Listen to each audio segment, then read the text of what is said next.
Hello, people. So, this is my sixth video of the day, and people, over the past 2 weeks, I was on this whole mission to basically on each of my like 541 videos, not counting the videos that I'm shooting today. I was keen on pasting this link to my ebooks on Amazon. So anyway, during this whole process, I realized that two of my most watched videos are one is on this movie review that stars Dulquer Salman.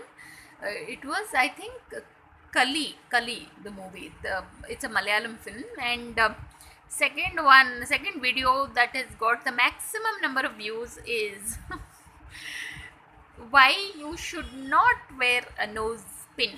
It's like so. Obviously, it's a lot of female audience watching that video, and so I thought I'll, in my next video at least, I'll speak about why.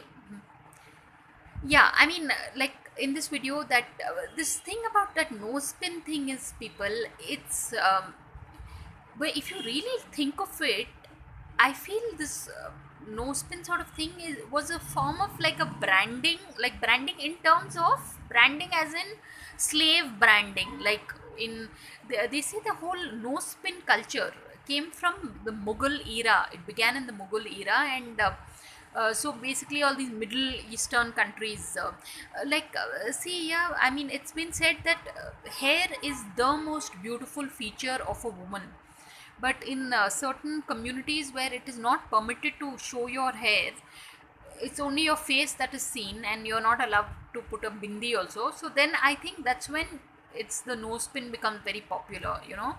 But even there, people like, but there are enough number of now are us, South Indians, everybody, whatever, that nose pin is so across all cultures it's seen, yeah, in India especially.